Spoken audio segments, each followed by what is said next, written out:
So I work for Yammer, and we are founded on bringing consumer software principles into the enterprise space. And enterprise software has always been delivered on very long cycles, 2 to 3 years, plus a couple of years for enterprises to go and deploy that software. And consumer software, on the other hand, is built on very, very short cycles, getting things out daily, weekly, monthly, getting rapid feedback, adjusting based on that. And what that causes is you to change completely how you go and organize and build things for that world. You stop doing 6 months of planning because that would be ridiculous. You'd want to get things out very, very quickly and just test them and see how you can learn quickly. And so what I've been working on the most is how do we organize, how do we design our processes and systems to create that culture of learning and adjusting and sort of shifting from planning to experimentation. But one of the ideas I'm going to talk about is that we often start with how do we design a culture for collaboration and creativity, and we forget some of the systemic blockers that are in place. And the number one thing that most impedes our ability for people inside of the company to be creative and collaborative and to innovate is that we're on very, very long cycle times. And there's a lot of things that are in place that prevent us from being faster. One of the biggest is sort of fear of being wrong, fear of not adhering to your long-term plan. I took my whole team and transitioned them from a 3-year planning cycle and delivery cycle onto being able to deliver things within days, weeks, months.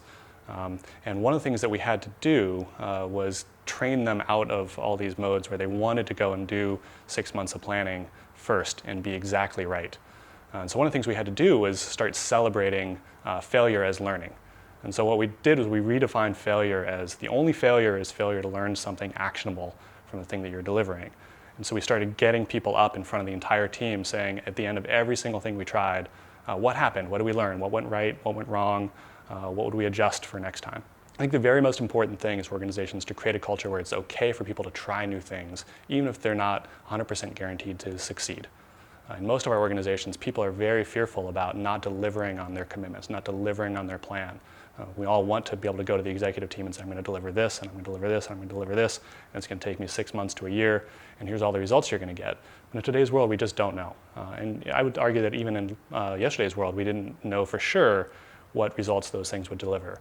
And today, what we want is for people to be able to have a long-term vision, direction that they want to take things, but then be able to deliver in small batches that they can learn from and test in the actual market. I think that the last major blocker for organizations is that once you can deliver quickly and you can measure your impact and you've got the team working in a way where we're going to try things out, we're going to learn things, some of the things are going to work, some of the things are going to be wrong, the organization structure itself starts to hold teams back because the organizational structure is often a manifestation of a long-range plan.